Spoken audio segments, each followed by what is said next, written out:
मसीह में एक दफ़ा फिर तमाम बहनों और भाइयों को बहुत प्यार भरा सलाम। आए हम सब मिलकर खुदावंद का पाक कलाम पढ़ें और उसका खूबसूरत वादा अपनी ज़िंदगियों में लें। कलाम मुक़द्दस में से हम पढ़ेंगे करंथियों की कलीसिया के नाम पौलुस रसूल का दूसरा ख़त और उसका 10वां बाब और उसकी तीसरी आयत। कलाम मुक़द्दस में लिखा है, क्योंकि हम अगरचे जिस्म में ज़िंदगी गुजारते हैं मगर जिस्म के तौर पर लड़ते नहीं। पाक कलाम के पढ़े और सुने पर उसकी बरकत हो, आमीन। इस हवाला की हमें खूबसूरत तशरीह पढ़ते हैं। इसमें लिखा है कि आप जानते हैं कि बहुत से ईमानदार अपनी ज़िंदगियों में जंग क्यों हारते हैं, इसलिए कि वो गलत दुश्मन के साथ लड़ते हैं। वो इस धोखे में रहते हैं कि कोई शख्स अगर उनके साथ बुरा करे या उन्हें दुख पहुंचाए तो उन्हें उस शख्स के साथ लड़ना चाहिए, लेकिन वो गलत हैं। बाइबल में लिखा है कि हमारी जंग गोश्त और खून के साथ नहीं, क्योंकि इंसान गोश्त और खून का है, इसलिए वो कभी भी हमारा सही दुश्मन नहीं हो सकता जो हमारे सामने मुश्किलात लाता है। आप मुझसे कहेंगे कि बहन, आप नहीं जानते कि फलां शख्स ने हमारे साथ क्या क्या किया है। इससे फ़र्क नहीं पड़ता, बल्कि अगर आप अपना वक़्त उस शख्स के साथ लड़ने में ज़ाया कर देंगे तो आपका असली दुश्मन साफ बच निकलेगा।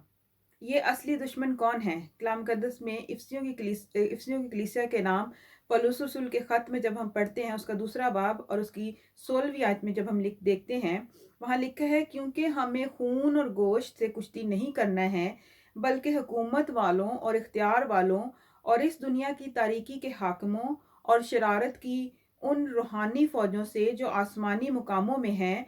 इब्लीस और उसकी फ़ौजें, यही हमारे असली दुश्मन हैं। और जो भी मुश्किल आपकी ज़िंदगी में आती है, इसके पीछे यही कुव्वतें काम करती हैं। वो लोग जो आपको दुख पहुंचाते हैं, वो तो महज इब्लीस के हथियार हैं। जब इब्लीस आप पर हमला करना चाहता है तो वो उन्हें इस्तेमाल करता है। याद रखें, मुश्किलात और दुख जो आपकी ज़िंदगी में आते हैं, वो दूसरे शख्स की नफ़रत की वजह से नहीं, बल्कि ये आप पर इब्लीस के खौफ का इजहार है।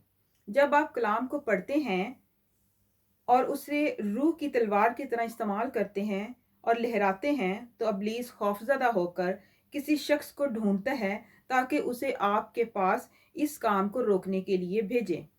अगर कोई शख्स आपको दुख पहुंचाए तो आप उसके साथ ना लड़ें, बल्कि उसके पीछे जो रूह काम करती है उसे बांधें।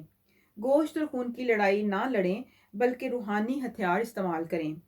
खुदा के कलाम की कुव्वत और यीशु के नाम से इब्लीस के तमाम इख्तियारात को ख़त्म करके अपने असली दुश्मन को शिकस्त दें। पाक कलाम के पढ़े और सुने जाने पर खुदावंद हम सबको बड़ी बरकत दें, आमीन। आए हम सब मिलकर दुआ करें। कदूस मेहरबान आसमान और ज़मीन के खालिक व मालिक, हमारे ज़िंदा जलाली आसमानी बाप, हम दिल की गहराई से तेरे शुक्रगुज़ार है खुदावंद बाप कि तूने हमें एक दफ़ा फिर मौका बख्शा कि हम सब तेरी हजूरी में हाजिर होकर तेरे हजूर दुआ करें, तुझे पुकारें, तुझे याद करें, तेरी तारीफ़ करें और तेरी शुक्रगुजारी करें। खुदावन यीशु, तेरा शुक्र करते हैं खुदावन यीशु। आए पवित्र बाप, हम तहे दिल से तेरे शुक्रगुजार है, रूह बदन जान से तेरी शुक्रगुजारी करते हैं कि तू हमारे इकट्ठे होने पर हमारे दरमियान में उतर आया है और तेरा तख्त यहाँ पर लग चुका है और तू हमें बरकत देने के लिए तैयार है। तेरा शुक्र करते हैं खुदावन यीशु। आए खुदावन बाप, मैं अपने आप को और अपने इन तमाम अजीज़ों को, बहनों भाइयों को जिस वक़्त हमारे साथ इस दुआ में शरीक हैं, इन सबों के घरानों को खुदावन बाप तेरे पवित्र लहू की लपेट में देती हूँ खुदावन यीशु, और तेरे ए खुदावन मुहाफ़िज़ फ़रिश्तों की कवरिंग में देती हूँ, ताकि ए खुदावन बाप कोई रूहानी कुव्वत, कोई ए खुदावन शैतानी ताकत, कोई शैतानी चालाकियाँ हमारी ज़िंदगियों में काम ना करने पाएँ, बल्कि ए खुदावन बाप तेरा पाक नाम हमारी ज़िंदगियों में कसरत से खुदावन इज़्ज़त व जलाल पाए खुदावन यीशु। और ए खुदावन बाप, हम तुझ में बने रहें खुदावन यीशु, और रूह की मामूरी के साथ ए खुदावन बाप हमेशा ए खुदावन बाप हम शैतान पर, उसकी चालाकियों पर, उसके हमलों पर ए खुदावन फ़तहमंद हो खुदावन यीशु, और फ़तह का झंडा लहराते हुए ईमान से आगे बढ़ते रहें और ए खुदावन बाप तेरे लायक फरजान बन जाएं खुदावन यीशु। तेरा शुक्र करते हैं खुदावन यीशु तेरे इन खूबसूरत वादों के लिए, तेरे इस खूबसूरत कलाम के लिए खुदावन बाप, जिसके वसीला से हम बरकत पाते हैं, हम कुव्वत पाते हैं खुदावन बाप, और ए खुदावन बाप तेरे फरजान बनते हैं। तेरा शुक्र हो, तेरे नाम की तारीफ हो। آئے خداوند باپ میں تمام بیماروں کے لیے دعا کرتی ہوں خداوند یسوع، ان سب کو تیرے مذبح کے پاس لے کر آتی ہوں کہ تو شفا کا منبع خداوند ہے۔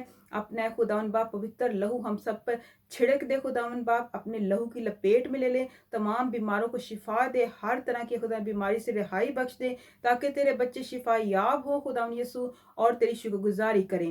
تمام لوگوں کو تیرے مذبح کے پاس لاتی ہوں خداوند یسوع، تو ہم سبوں کو خداوند باپ اپنے حضور سے کثرت سے عطا کر اور ہماری ہر ضرورت کو اپنے الہی اور پاک اور پوتر خزانہ سے پورا کر خداوند یسوع۔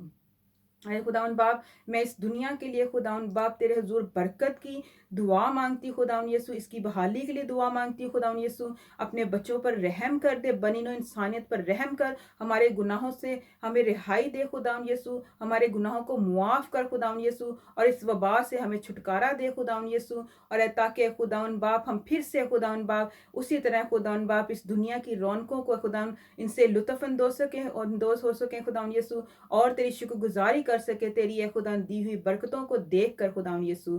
اے خداوند تیرا شکر کرتے ہیں کہ تو نے ہماری دعا کو سنا خداوند یسوع۔